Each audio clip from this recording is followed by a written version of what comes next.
I'm joined now by Frank Spano, the Executive Director of the Counterterrorism Institute. Thanks for joining us. Thank you.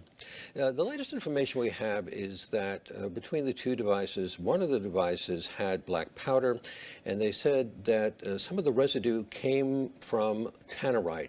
It's a company that makes kind of rifle targets that explode. How important is this? Well, it's quite important, and most notably in the world of homemade explosives, the availability of the explosive itself, whether that be black powder or tannerite, comes into question.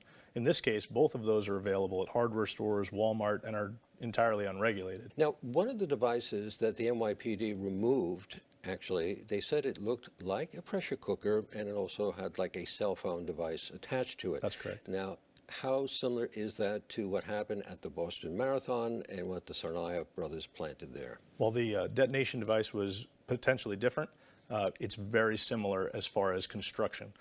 Size of pressure cooker might be different between the two based on the photographs that we've reviewed, but very similar technology, very similar system. So how important is that to the investigation? I mean, where does that kind of point federal authorities when they try to find out who did this and why? Well, certainly each component of the device is critical to go through the forensic investigation and determine who might have created it, potentially, especially with cell phones attached. Is there any information in the cell phone? Can we track where it was purchased? All of those things, all of those factors will come into play. In your opinion, do you believe that bombings in New Jersey and New York are related? Is there a possibility? And can it be, lone wolf or maybe inspired by international terrorist groups? Well, sources close to the Counterterrorism Institute have indicated that there may be some connection, specifically, as you mentioned, between the cellular devices that were used.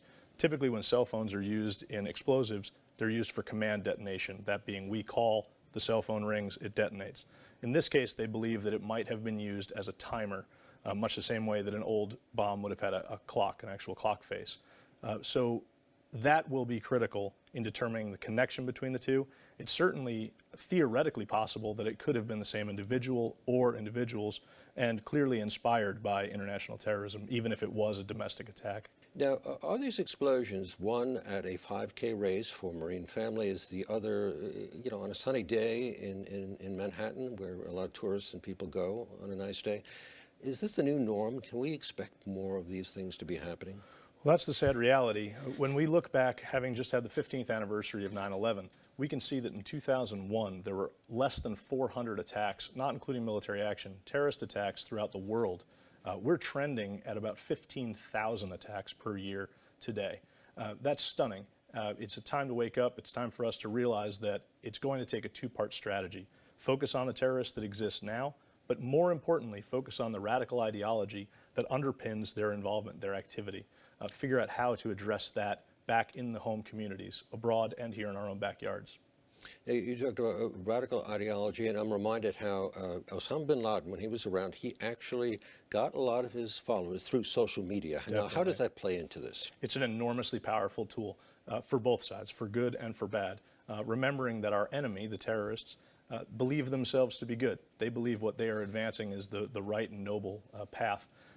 By using social media to identify potential willing participants to advance their ideology, they're able to tap into an enormous resource across the world. And we've seen that with individuals from the United States, from Europe, from relatively first world areas of the world, traveling to the Middle East, traveling to receive training, and then returning to commit acts. So basically, now we want to know who did this, what was their motive, and is there an international terrorist connection? Certainly. The question on everyone's mind.